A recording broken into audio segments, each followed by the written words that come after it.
you have a project under construction, your life safety elements are down, or rather, they're not up yet. This is a risk for the employees on the job site and for your building, but now that's a risk that you can protect against. I'd like to introduce you to the West 3 wireless smoke detector. First, let me introduce you to 4 basic pieces of the West 3 system. This is the control unit. It allows you to set everything up and receive information from all the other devices in one central location. So maybe that would be your job site trailer. This device here is a smoke sensor.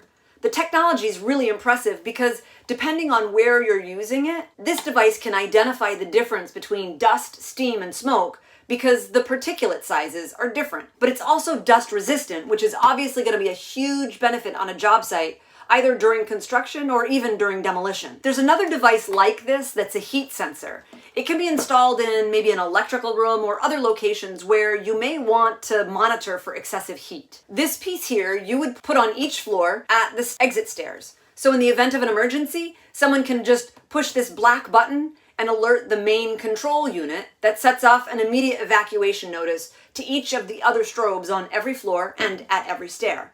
But if you're worried that someone might push the button early, maybe after lunch on a Friday so they can skip out, you can set this for a delayed response so that someone from your safety team can investigate before you set off the full job site evacuation notice. So if there were an emergency on your project right now, how do you alert everyone? Do you use air horns? And how are they working? Do people get confused between the evacuation notification and the crane operation notification? I know some of the large projects I've been on in the past, people just get tone deaf to one more air horn blast and they stop counting. Now, I know that's not what a safety person wants to hear, but the good news is this could be a potential solution. Let me give you some more information. This system is wireless, portable, reusable, tamper-resistant, and built for construction. So it's not delicate.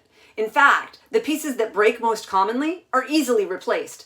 Let's say at the end of a project, you send a laborer around to collect all of the devices. They unscrew them from the wall and they just pitch them into a box and accidentally break this plastic piece here. You can order this and easily replace it before you install it on your next job site. Have you ever had a medical emergency on your job site and when someone calls it in, they say they're maybe on the 3rd floor, but they're actually on the 5th floor. They've just been up and down between those floors all day, and in an emergency, they were unable to relay accurate information. Well, this little green bar can help with that. If it gets pressed, then the main receiver, the control unit, gets a notification, and the person monitoring the base device will know exactly which device is activated. Let's say you're on a 12-story building that has 2 exit stairs. We'll call them stair 1 and stair 2. You can name the first floor device at stair 1, 011. Then name the first floor device at stair 2, 012.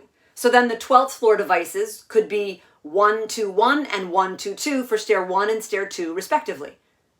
So if the medical alert went off and the control unit registered 052, you would know to dispatch help to the 5th floor near stair 2. A common question people have is, if this thing is Wi-Fi, how is it going to work in an area where I can't get cell phone service? Maybe you're thinking of a basement area or a high-rise building with lots of rebar and concrete that interferes with your cell service. That's where this little guy comes in. This is a simple repeater that boosts the radio signal. You won't need these on every project because each individual device acts as a repeater for the others. They work as a team, but they don't require a technician to set them up. If you've worked on a hotel project and dealt with key readers during turnover and punch, the build team usually has a young engineer and they have them rekey each room. This will limit access only to the people who should be in various rooms. It needs to be someone trustworthy, but after a few minutes of training, they're off and running. This thing is the same way. You can sit someone in a room with devices, a plan, the label maker, and some basic instructions. And they can rename each device for whatever works for your project. Then when the devices get shifted to another project, they just get renamed. So that's the basic rundown on the West 3 system.